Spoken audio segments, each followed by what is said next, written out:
당신은 어떤 가치를 중시하나요? 제임스 M. 쿠제스와 베리지 포스너는 리더십 분야의 명저인 리더십 챌린지에서 몰입을 높이는 방법에 대해 강조했다. 기업마다 중시하는 핵심 가치가 있다. 기업에서는 조직 몰입을 위해 구성원들에게 조직 가치를 외우게 하고 자신의 것으로 만들게 해왔다. 그런데 이 책에서는 다른 시각을 제시하고 있다. 조직 가치도 중요하지만 개인의 가치도 같이 인지하고 적용할 수 있도록 해주어야 더 몰입할 수 있다는 것이다. 실제 비즈니스 코칭을 하면서 많은 이들에게 질문을 해보곤 한다. 회사의 핵심 가치는 어떤 것인가요? 이 질문에는 거의 100% 답을 한다. 설령 기억이 나지 않더라도 사무실 액자나 홈페이지, 수첩에 정리되어 있으니 항상 접할 수밖에 없다. 당연하다. 그런데 팀장님, 개인이 중시하는 가치는 어떤 것이 있나요? 라는 질문에는 즉답이 나오는 경우가 극히 드물다. 아마 회사에 입사하는 순간 나의 가치는 잠시 묻어두고 회사가 강조하는 가치에 맞추면서 살아왔을 것이다. 나 역시 그랬다. 하지만 이제는 변화가 필요하다. 회사의 가치를 내재화하는 것도 중요하지만 나 자신의 가치도 인식하고 알아봐 주어야 한다.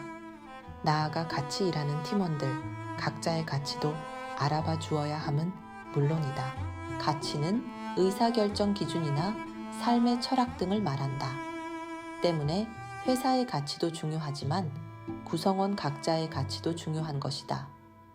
회사의 가치는 이렇고 나의 가치는 이렇구나 라는 인식이 중요하다.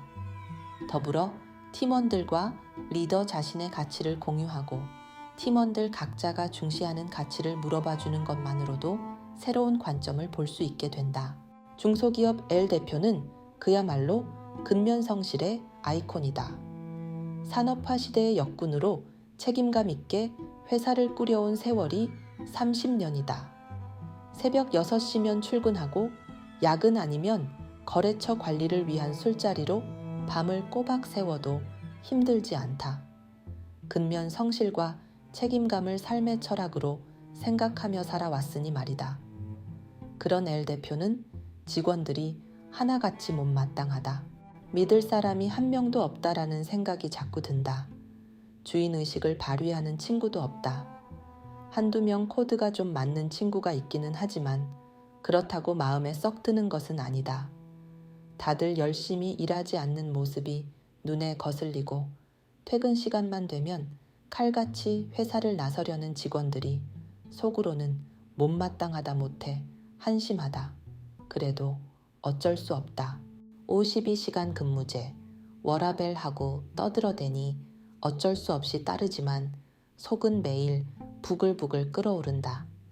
근무 시간에 버젓이 이어폰을 끼고 일하는 친구가 있는가 하면 주어진 업무도 건성건성인 것 같고 해오는 결과물마저 신통치 않으면 더욱 화가 치민다. L 대표는 경영 코칭을 받으면서 코치를 만났다. 처음에는 미션이나 비전, 전략 등에 대해서 대화를 하다가 차츰 인재 육성에 대한 주제로 확장되어 나갔다. 내 마음 같지 않은 구성원들에 대한 불편한 마음도 언급하게 되었는데 갑자기 코치가 L 대표에게 같이 일하는 임원과 고위 간부 10명의 이름을 적으라고 했다. 그리고 그 사람들에 대한 신뢰 점수를 적어보라고 했다. 코드가 잘 맞는 2명의 임원은 80점을 주었다. 나머지 중간 리더들은 대부분 30, 40점으로 적었다. 누구의 관점에서 이해하는가? 대표님의 그 신뢰 점수는 그들이 대표님을 믿는 정도라고 보면 될 것 같습니다. 믿음이라는 것은 상대적이니까요.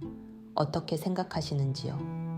코치의 말의 순간 L 대표의 얼굴이 화끈 달아올랐다. 그럴 수도 있겠다는 생각이 스치고 지나갔다. 그러면서 내가 이들을 믿어주지 않은 결과인가 하는 생각도 들었다.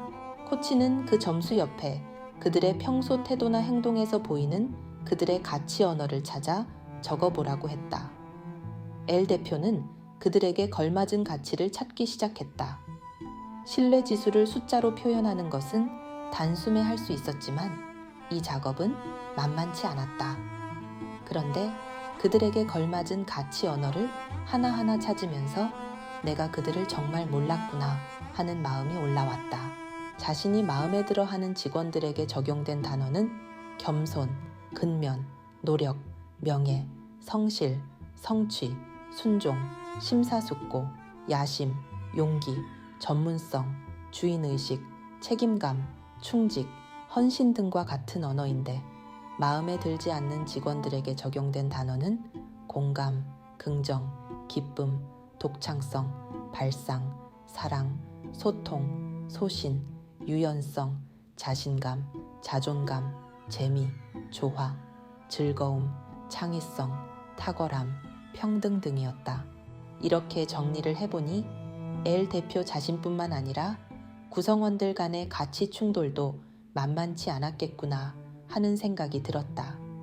그동안 회사의 가치만 주야장천 강조했던 그는 구성원들과 함께 가치를 찾아주는 활동을 해보기로 했다. S 상무는 개인적으로는 어떤 가치를 중시하나? L 대표는 이렇게 물으며 자신이 배운 대로 가치는 삶의 기준점, 의사결정 기준점이라는 설명과 함께 가치 언어를 보여주고 찾도록 했다. 그러자 가치를 물어봐 준 사람은 대표님이 처음이었다 라면서 뭔가 뭉클함이 올라왔다고 말하는 임원도 있었다. L 대표는 가치 경영이 긍정 효과를 가져옴을 현장에서 느낄 수 있었다. 더 이상 가치가 다른 팀원들이 밉지 않게 됨은 물론이다. 장 프랑수와 만초니는 확신에 덫을 내서 리더들은 자신을 과신하고 모든 답은 자신 안에 있다는 착각에 빠져든다. 또 팀원들에게 꼬리표를 달면서 선입견을 갖게 된다고 강조하고 있다. 또한 심리학적으로 자신의 주관에 부합하는 정보만을 인식하는 확증 편향 때문에 자기가 보고 싶은 것만 보고 믿고 싶은 것만 믿으려고 한다고 말한다. 우리는 말로는 다름의 이해를 강조하고 또 실천한다고 한다. 하지만 과연 누구의 관점에서 다름을 이해하고 인정하는가? 자각하지 못하는 사이에 우리는 이미 판단을 하고 있다. 그것을 자각하는 것이 첫 번째이다. 자각을 한 후에 어떤 판단도 해석도 없이 그 사람을 본다는 것은 그의 성품과 품성을 알아봐 주는 것이다. 성품은 타고난 기질이고 본성이라고도 표현한다. 품성은 후천적으로 훈련에 의해서 형성된 성품이다. 조직을 이끌어가는 리더라면 팀원의 가치, 성품과 품성을 충분히 알아봐주고 인정해줘야 한다. 그들이 그 가치를 인식하게 해주는 것만으로도 일과 삶에 더 몰입하게 해준다. 이것이 바로 인성 리더십이다.